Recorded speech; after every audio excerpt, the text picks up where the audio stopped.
복음 때문에 우리는 기뻐하고, 복음 때문에 예배하고, 복음 때문에 헌신하는 겁니다. 그러면 왜 이 교회는 헌신합니까? 왜 헌신자들이 이렇게 많습니까? 제가 드리고 싶은 답은 이거예요. 복음이 사라졌습니다. 복음이 사라졌다니까요. 아니 목사님, 오늘 또 전국의 수많은 교회에서 예배를 드리는데 왜 복음이 사라졌다라고 하는 것입니까? 복음이 사라졌다라는 말은 예배는 드리고 있는지 모르겠습니다만은 그 안에 하나님의 영이 임재하지 아니하는, 다시 말하면 성령 충만하지 않는 거예요. 성령의 충만함을 한국교회가 파편적으로 이용하고 있잖아요. 자기들이 필요할 때만, 자기들이 필요한 요일만. 그래서 365 성령 충만, 365 순종, 365 감사를 자꾸 말씀을 드리는 거예요. 복음이 사라지면, 예수가 사라지면 헌신할 수 없습니다. 뭐 목을 잡아다 끌어서 찬양대에 앉습니까? 셀라 오케스트라에 목음 질질 끌고 와서 여기서 합니까? 그러면은 활 키다가 그냥 활 부러뜨리고 나가버리는 거예요. 그래서 복음이 사라졌기 때문에 그것을 저는 깡통복음, 깡통교회라고 이야기하고 싶은 거예요. 소리는 요란합니다. 퍼포먼스는 요란합니다. 그런데 그 안에 정작 예수가 빠지고 복음이 빠지고 성령의 임재가 없어요. 자, 초대교회 하는데 초대교회의 특징이 뭡니까? 초대교회의 특징은 간단합니다. 하나님의 영이 모든 사람에게 임했다라는 겁니다. 우리는 남녀노소, 성격도 다르고 사는 집도 다르고 취미도 다르고 다 달라요. 그대와 나 사이에 같은 것이 하나도 없어요. 부부 사이가 그래서 무슨 사이래요? 로또 사이라, 로또 사이. 서로 안 맞아. 같은 게 없어. 예? 그런데 오늘 예배를 드리는 저와 여러분들 안에 딱 하나 같은 것이 있다면 뭐냐면 우리 주 예수 그리스도, 나의 주 예수 그리스도, 복음, 하나님의 영을 받은 사람, 성령 충만한 사람, 그것이 같은 거예요. 그래서 예수 그리스도를 잃어버리니까 거기에는 예배를 드리러 나갈 마음도 없고 예배의 집중도 사라지고 헌신도 사라지고 깡통 목사, 깡통 장로, 깡통 권사, 깡통 집사만 남는 거예요.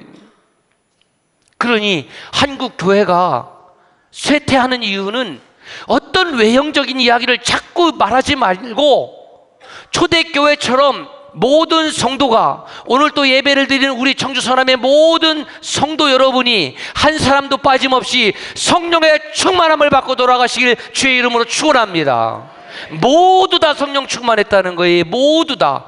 초대교회는 그러면은 형편이 좋았습니까? 공인된 신앙이었습니까? 모일 장소가 있었습니까? 따뜻한 바람이 있었습니까? 시원한 에어컨이 있었습니까? 환난과 고난과 핍박을 받고 있음에도 불구하고 예수 복음이 살아있었기 때문에 그 복음이 세계 만방에 뻗어나갔다는 것을 알아야 돼요. 왜 오늘 우리들은 그렇게 핑계가 많습니까? 예수를 잃어버렸기 때문에 교회를 나오지 않는 핑계가 있습니다. 교인들이 줄어드는 핑계를 댑니다. 어린아이들이 사라지는 핑계를 댑니다. 여러분, 예수 그리스도 한 분이면 충분한 줄로 믿습니다. 사도행전 2장 4절 증거가 있습니다. 시작. 그들이 다 성령의 충만함을 받고 성령이 말하게 하심을 따라 다른 언어들로 말하기를 시작하니라. 그들이 다하여 다 올 전부, 이 가운데에 몇 사람만 성령 충만함을 받은 것이 아니고 어떤 특정한 교회만 성령 충만함을 받은 것이 아니라 그들 가운데 모두 다 이것을 오늘 회복해야 됩니다. 베드로와 열한 사도가 왜 목숨 걸고 순교자의 자리까지 갔습니까? 이 땅에서 무슨 상급이 있었습니까? 표창장이 있었습니까? 장관이 되었습니까? 아니잖아요. 그들이 다 성령의 충만함을 받고 나서요, 그 이전에는 죽기까지 주를 따르겠습니다, 주와 함께 죽을지언정 따르겠습니다. 뻥도 그런 뻥이 없잖아요. 십자가 앞에서 다 도망갔잖아요. 그런데 하나님의 영이 그들에게 임재한 이후에는 그들은 하늘의 소망을 바라보기 시작한 겁니다. 이 땅에서의 삶이 전부가 아니라는 것을 바라보기 시작한 거예요. 성령이 내주하면 우리는 그런 삶을 살아갈 수가 있습니다. 그래서 하나님의 영을 받고 나니까 담대히 말씀을 전하고, 하나님의 영을 받고 나니까 위하여 기도할 때에 안진매기가 일어나고, 위하여 기도할 때에 병든 자가 고침받고, 위하여 기도할 때에 상한 자가 회복이 되고 치유가 되고, 위하여 기도할 때에 관계가 회복이 되고. 할렐루야. 그런 역사가 성경에 기록되었었더래라고 이야기하는 것은 병든교회라는 겁니다. 우리 교회에서 일어나는 하나님의 놀라운 이적과 기사를 제가 이 시간 다 이야기할 수는 없는데, 근자에 있었던 한 토막 이야기가 있습니다. 결혼한 지 7년 되었습니다. 남녀노 모두 건강합니다. 그런데 하나님 생명을 주십시오, 그렇게 간절한 마음으로 살았는데 안 생겨요. 생기가 없어요. 신앙의 토대 과정에서 그 부부를 앉혀놓고 함께 기도합시다. 생명의 주권자는 하나님이십니다. 오늘 신혼부부들이 착각하고 있는 것이 뭐냐면, 자기들이 피임하면 생명이 안 생기고, 그 끊으면 생명이 생기고, 그럴 수도 있지만 여기에 무엇에 대한 오만함이 있냐면 생명에 대한 오만함이 있는 거예요. 부부가 자기들끼리 생명을 만들어내는 줄로 착각하는 겁니다. 아니에요. 생명의 주인은 하나님이십니다. 그래서 기도했습니다. 함께 신앙에 토대하는 10주간 동안 기도하고, 예배가 끝나면 기도하고. 어떤 일이 일어났을까요? 7년 동안 아이가 없었는데 양쪽 집안에 경사났네. 할렐루야. 뭔 뜻인지 몰라요? 우리 교회 성도님의 이야기라는 거예요.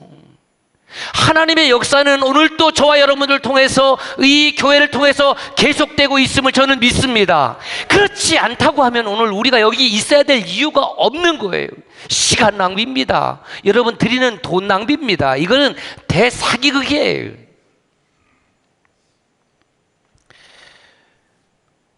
코비드-19 이후에 한국교회 성도들이 변했습니다. 배추가 변해서 김치가 되면 얼마나 좋고 맛있겠어요. 수원성 교회 여러분 그렇죠? 김치가 되면. 그런데 김치가 안 되면 뭐예요? 썩는 겁니다. 배추가 숙성되어 변화를 받으면 김치, 맛있는 김치가 되는데, 배추가 그냥 그대로 내버려 두면 뭐가 돼요? 썩어요. 코비드-19 시작된 지가 4년 7개월, 2022년 5월에 해제가 됐으니까 이제 3년 좀 지났습니다. 그런데 그렇게 코비드-19을 통해서 예배가 자유롭지 못했던 시기를 겪으면서 한국교회 성도들이 예배 자리를 잃어버렸습니다. 지난 7월 10일 의정부지법 고양시원에서 감염법의 예방 및 관리에 관한 법률 위반 혐의로 고발당한 고양시에 있는 예수사랑교회에 대한 판결이 있었습니다. 그 판결에서 무죄 판결을 받았습니다. 물론 그 교회는 우리 교회처럼 철저히 방역 당국의 코비드-19 예방 시스템을 순전히 다 따랐습니다. 그런데 대면 예배 드렸다는 이유로, 예배당에서 와서 예배 드렸다는 이유로 고발당했습니다. 자, 판사가 어떻게 그 판결문을 내렸느냐, 그 과정 중에서 제가 일부만을 발췌를 해서 읽겠습니다. 비대면 예배가 정규 예배의 대안이 되기 어려우며 핵심 종교의식인 예배를 금지하는 건 존재 자체의 본질적인 문제라 침해할 수 없다. 단순히 비종교인의 관점에서 대면 예배를 인터넷으로 중계하는 방식이나 개별적인 기도와 같이 다른 형식으로 대체할 수 있다고 판단하는 것은 종교에 대한 이해 부족을 자인하는 것일 뿐이다. 그 판사님이 크리스찬인지 아닌지는 알 수 없지만 자기가 크리스찬이라고 해서 교회에 유리한 판단을 하고 크리스찬이 아니라고 해서 불리한 판단을 한다면 판사로서의 자격이 부족한 거겠지요.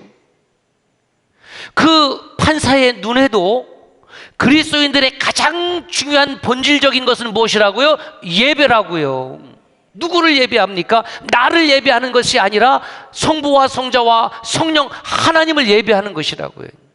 예배가 본질적인 것이기 때문에 침해할 수 없다라고 그 판결문에 적어놨습니다. 재판관들도 예배를 그렇게 소중하다고 여기는데 오늘 이 땅을 살아가는 그리스도인들은 과연 예배를 소중히 여기고 있느냐? 여러분, 예배에서 승리하십시오. 그러면 삶에서 승리할 것입니다. 예배에서 실패하면 삶에서 실패해야 마땅합니다. 왜? 그래야지만이 내가 다시 하나님 앞에 거룩하고 아름다운 예배자로 설 수 있기 때문에. 초기 교인들이 무엇에 목숨을 걸었습니까? 예배 자리에 목숨 건 거 아니에요? 오늘 예배를 목숨 걸고 지킵니까? 아니면 형편 따라 지킵니까? 환경 따라 형편 따라 갈 수 있으면 가고 못 갈 수 있으면 못 가고, 우리는 이미 하나님을 시시한 하나님으로 전락시켜 버렸고 그런 사이에 우리도 시시한 그리스도인으로 전락됐다라는 것을 인식해야 돼. 그렇게 예배를 소홀히 하고 그리스도의 몸민 교회 공동체를 멀리하고 나오지 않았을 때에 그들은 편안함에 깃들게 되고 그 편안함 속에 살아있는 믿음이라고 이야기할 수 없는 죽은 믿음이 된 겁니다. 기분 나빠도 할 수 없습니다. 그리스도께서 피로 값주고 세우신 교회 공동체를 멀리하고 외면하며 자기 혼자 하나님 신앙을 지키겠다고 하는 사람들은 죽은 믿음이에요. 기분 나빠도 할 수 없어요. 혼자 신앙생활 한다고 하면 주님께서 교회 공동체를 세우실 이유가 없는 겁니다. 교회의 당위성이 없는 것이죠. 오늘 많은 예배당에서 예배를 드릴 것입니다. 그리고 저와 같이 말씀을 전하는 주의 종들이 있을 것입니다. 그 성도들은 아멘으로 화답하겠지요. 그런데 그 아멘으로 화답하는 아멘이 도대체 누구를 위한 아멘인가? 목회자의 귀에 들려져서 아멘 소리가 크면은 목회자가 기뻐할 것인가? 아무 상관이 없습니다. 그것은 중요한 문제가 아니에요. 예배당에서 여러분의 아멘이 예배당 밖으로의 아멘, 삶으로의 아멘이 이어지기를 주의 이름으로 축복합니다. 그렇지 않은 예배라고 한다면 이 예배당 안에서 저와 여러분들이 아무리 그 아멘을 제 아무리 소리 높여 외친다 할지라도 세상에 아무런 영향력을 끼치지 아니하는 그들만의 아멘, 그들만의 리그가 되어버리는 거잖아요.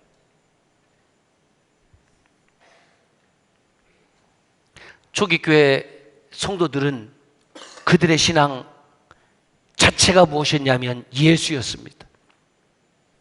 초점이 예수였습니다.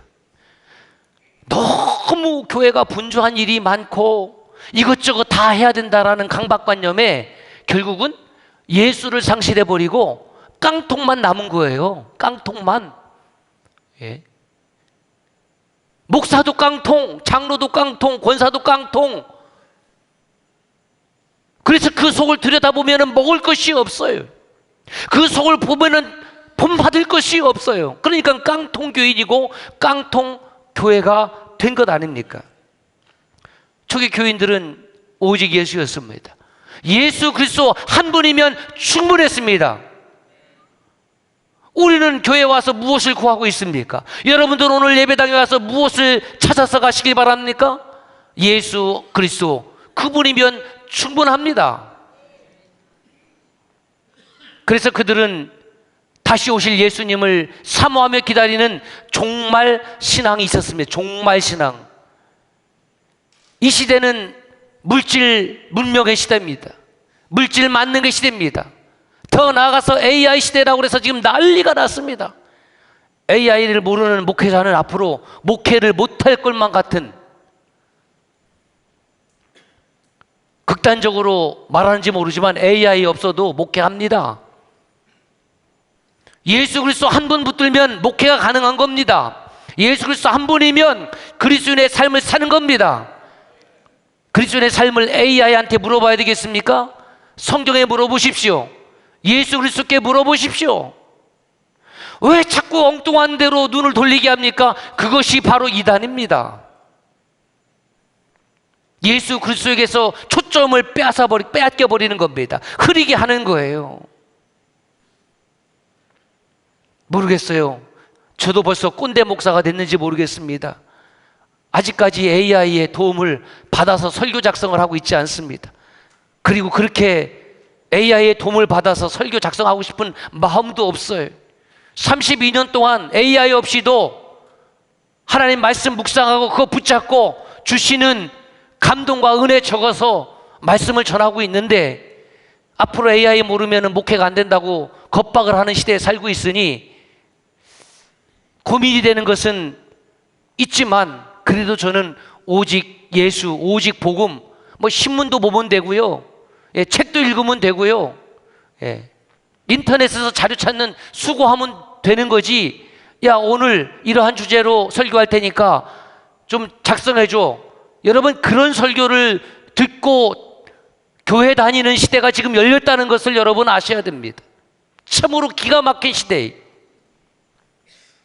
깊은 묵상과 깊은 기도를 통해서 주시는 은혜를 선포하는 것이 아니라 이제는 온갖 세상의 잡다한 지식을 다 AI를 통해서 전달하고, 그것이 마치 영생의 양식인 양 아멘 하는 깡통 시대로 접어들었다는 것을 알아야 돼요.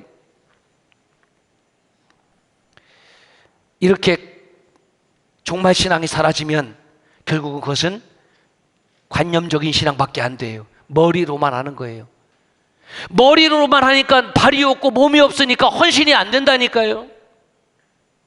관념적인 신앙이에요. 그것이 죽은 신앙이라고요. 히브리서 4장 2절 말씀이 이렇게 되어 있습니다. 시작. 그들과 같이 우리도 복음 전함을 받은 자이나 들은 바 그 말씀이 그들에게 유익하지 못한 것은 듣는 자가 믿음과 결부시키지 아니함이라. 우리도, 저와 여러분들 똑같이 복음을 받은 사람입니다. 똑같이 복음을 받았는데 왜 놀라운 역사가 일어나지 아니하면 믿음과 결부시키지 아니했기 때문에, 그냥 듣고 흘려버렸기 때문에, 예배당에 나와 있지만 예배당에서 딴짓하고 있기 때문에 당신은 죽은 믿음이에요. 얼마나 심각합니까? 믿음과 결부시키지 아니하는 말씀은 아무런 능력이 없습니다. 데살로니가 교인들을 교인들에게 사도 바울이 뭐라고 했습니까? 데살로니가 2장 13절에 우리가 너희에게 전한 하나님의 말씀을 너희가 받을 때에 사람의 말로 받지 아니하고 하나님의 말씀으로 받음이니 진실로 그러하도다. 이 말씀이 너희 믿는 자 가운데서 역사하느니라. 할렐루야. 사도 바울을 통해서 주신 하나님 말씀을 받을 때에 하나님의 말씀으로 받았습니다. 사람의 말로 받지 않았습니다.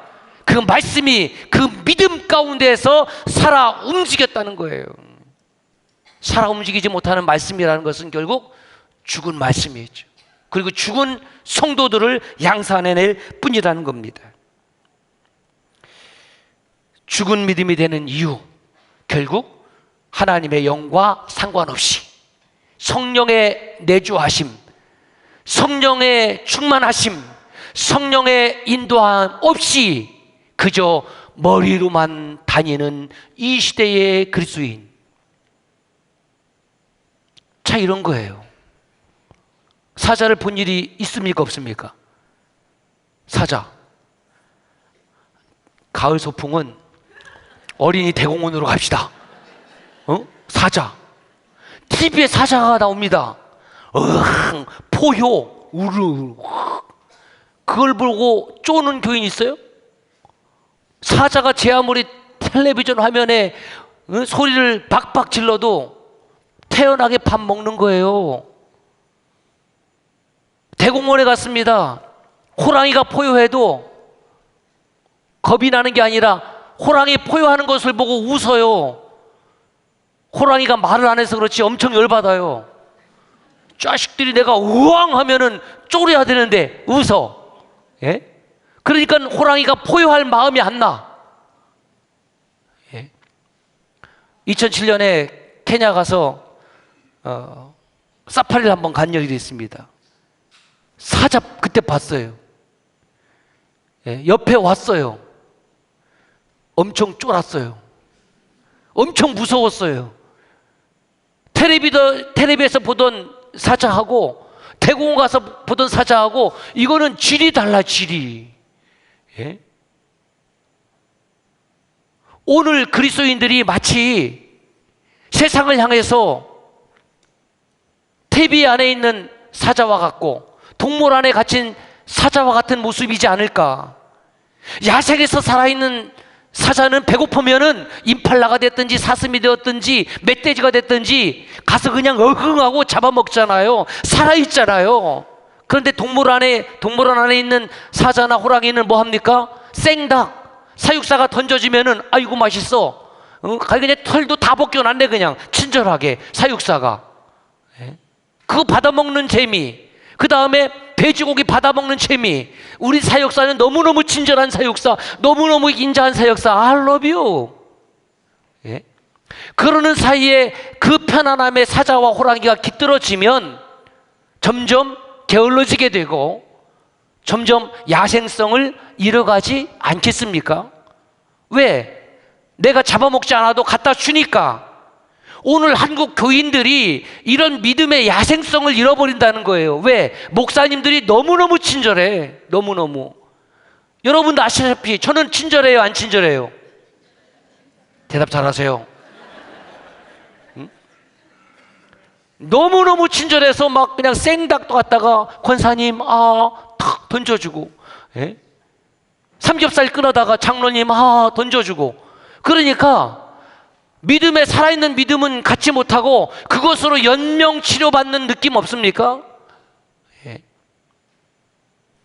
살아있는 믿음이라는 것은 공동체 신앙으로 매일매일 같이 하나님의 말씀을 찾아서 읽고 함께 나누자고 해도 이미 편안함에 길들여진 한국 교인들은 하나님 말씀 안 읽어요. 설교 안 들어요. 이게 심각한 거 아니에요? 그래서 이런 믿음을 야고보서 2장 26절에는 이렇게 표현하고 있습니다. 시작.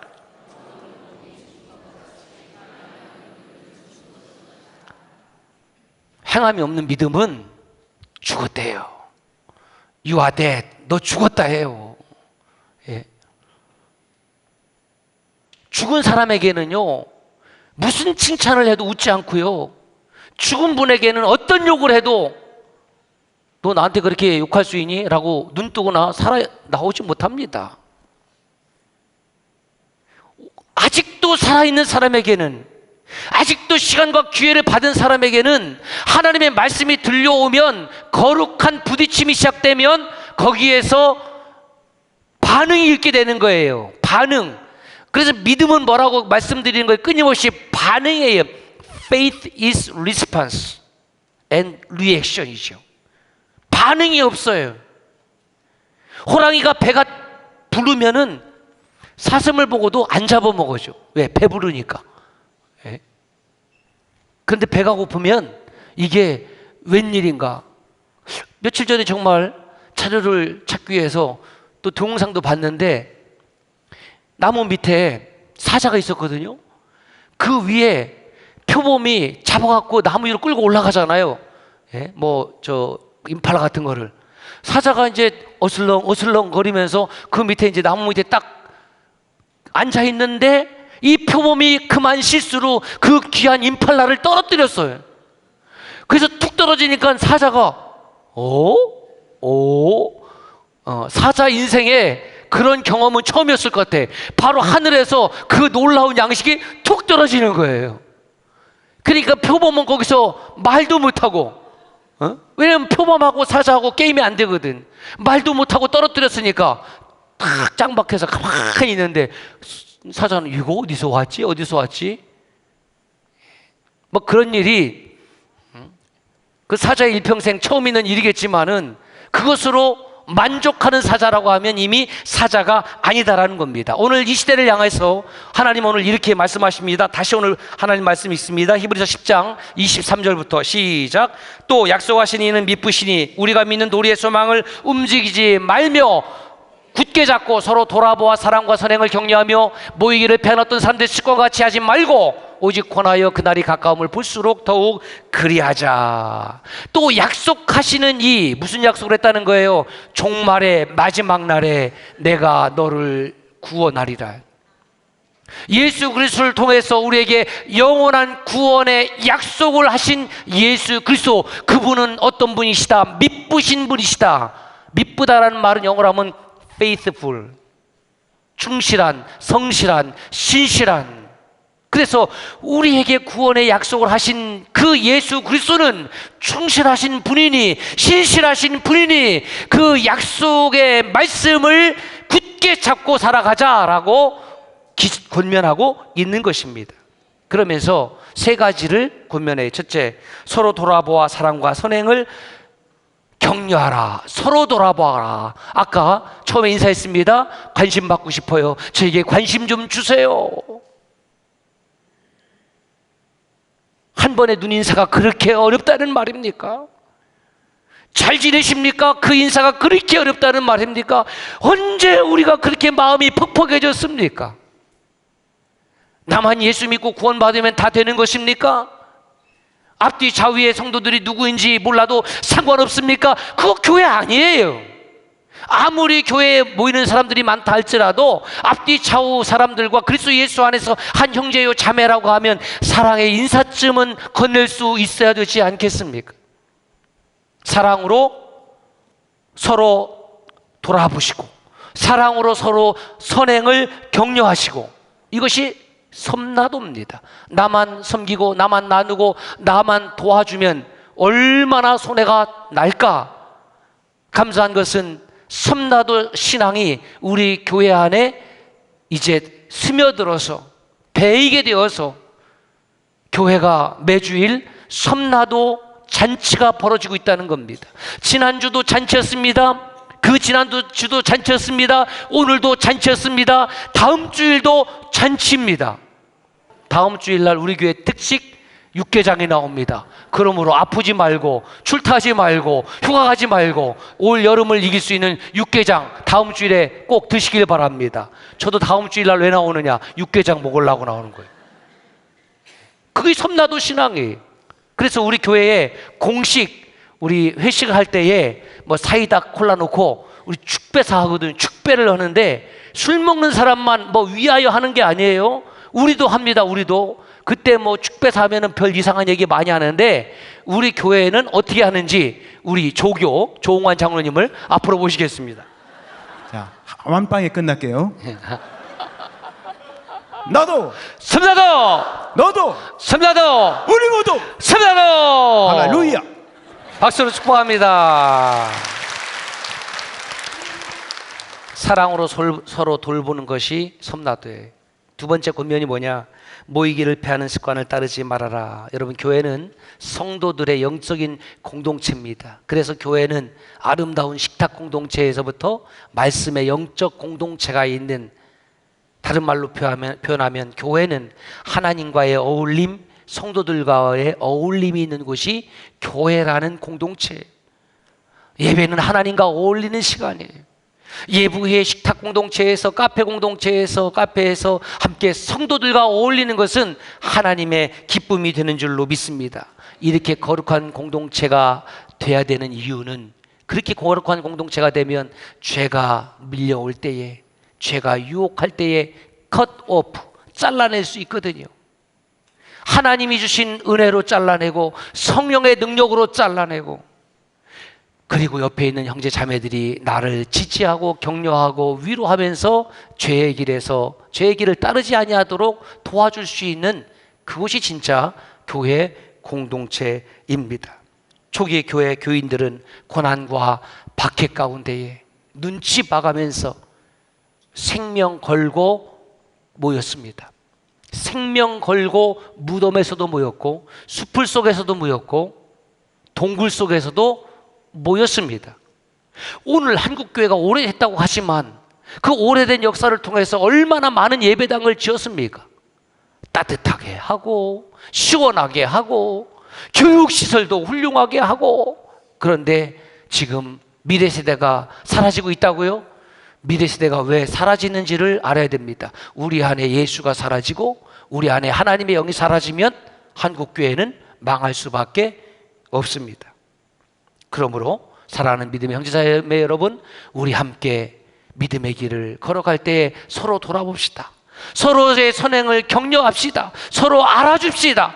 섬기고 나누고 도와주는 것이 나만 혼자라고 하면 억울하겠지만 우리 모두가 그렇게 되고 있으니 하나님께 영광을 돌립니다.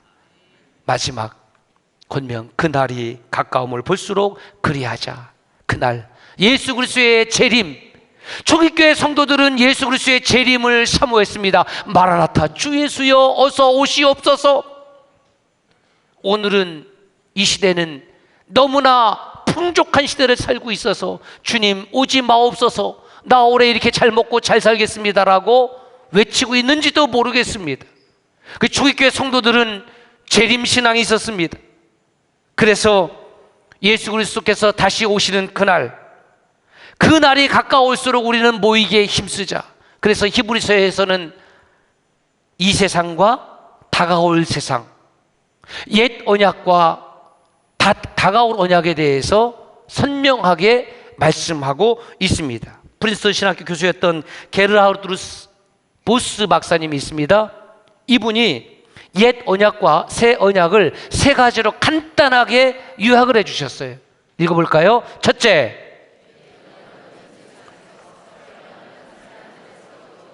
둘째,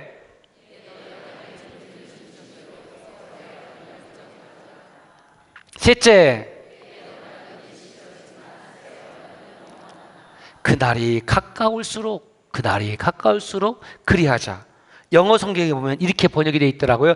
The day drawing near. draw 하면은 그리다라는 뜻도 있지만 근원에서 끌어당기다라는 뜻도 있어요. The day drawing near. 그러니까 아주 가까이 그날을 우리가 믿음으로 끌어당기는 거예요.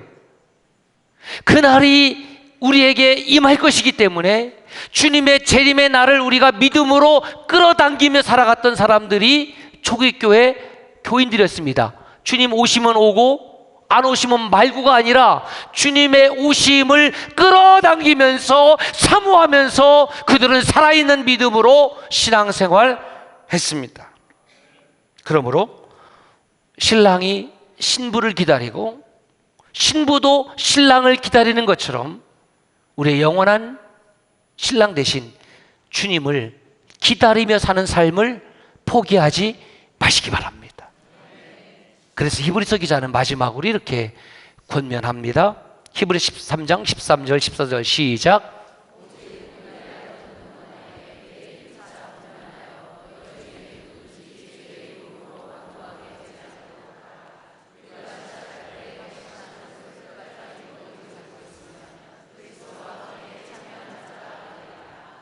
아멘. 오직 오늘이라 일컫는 동안에 주님의 재림을 기다리며 참고 견뎌내시기를 주의 이름으로 축원합니다. 기도하겠습니다.